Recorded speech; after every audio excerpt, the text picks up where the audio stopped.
নমস্কাৰ, good morning. আজি ভাবিছোঁ শ'লমাৰী কালী মন্দিৰলৈকে যাম, ভণ্টি আৰু মই। সেয়েহে ৰাতিপুৱা কাম বনখিনি কৰি ল'লোঁ, ঘৰ দুৱাৰ মচি, আৰু এতিয়া মই চাদৰ জাপি আছোঁ। আৰু মানুহজনৰ কাৰণে কাপোৰ উলিয়াই থ'লোঁ, কাৰণ তেখেতৰ কামত যাব। তেখেতৰ ওলা হ'লগৈ আৰু এতিয়া যাব, আৰু তেখেতে যোৱাৰ পিছতহে আমি যাম। মই ভাবিলোঁ মূৰটো আঁচুৰি থওঁ, বহুত বেছি গৰম, কাৰেণ্টটো নাই। গৰমৰ দিনত যে কাৰেণ্টটো নাথাকিলে ইমান অসুবিধা হয়।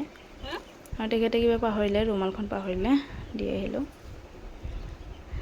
আৰু ময়ো ইপিনে ওলাই ৰেডি হ'লোঁ, ভণ্টিও ওলাই ৰেডি হ'লে, দুইজনীয়ে যাম। ভণ্টিয়ে যাম বুলি ভাবি আছিলে, তাৰ কাৰণে মোকো লগ ধৰিলে, দুইজনে ওলালোঁ। এইপিনে আমি পিলপিলিত বহি ল'লোঁ, বহুত বেছি ৰ'দ দিছে। আৰু ইপিনে চাওকচোন, সন্মুখত ইমানবিলাক গৰু, আমি আগুৱাই যাব পৰা নাই। স্কুটিখন কিবাকৈ গ'লগৈ।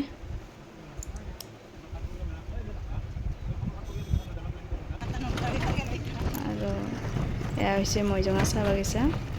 চাহ বাগিচাৰ মাজেৰে এটা ৰাস্তা আছে, আৰু সেই ৰাস্তাৰে আমি গৈ আছোঁ। ৰাস্তাটোৰ দুই কাষে বাগিচা, চাহপাতৰ গছ। পৰিৱেশটো চাওকচোন, কিমান ধুনীয়া লাগে। আৰু এই বাগিচাৰ মাজে মাজে গছবিলাক আছে, বহুত বেছি ভাল লাগে। আৰু এই মানুহবোৰে কিবা ঔষধ দি আছে চাহপাতৰ গছবিলাকত।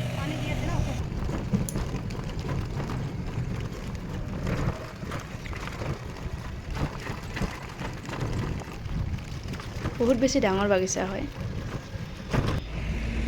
আৰু আমি এনেকৈ আহি পালোঁ মন্দিৰ, আৰু এইখন হৈছে মন্দিৰৰ গেট।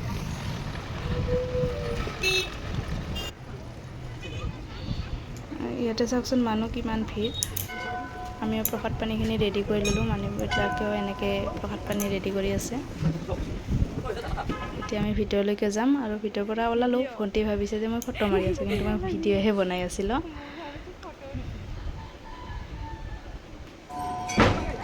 আৰু ভাবিলোঁ ইয়াতে অলপমান বহি লওঁ, বহুত বেছি গৰম। খিচাৰিও দিছে, খিচাৰি খাই যাম। দুইজনৰ দুই বাটি খিচাৰি লৈ আহিলোঁ, আৰু খিচাৰি খাই এতিয়া আমি ঘৰলৈকে যাম। এইখিনি আছিল আজিৰ ভিডিঅ'টো, ধন্যবাদ।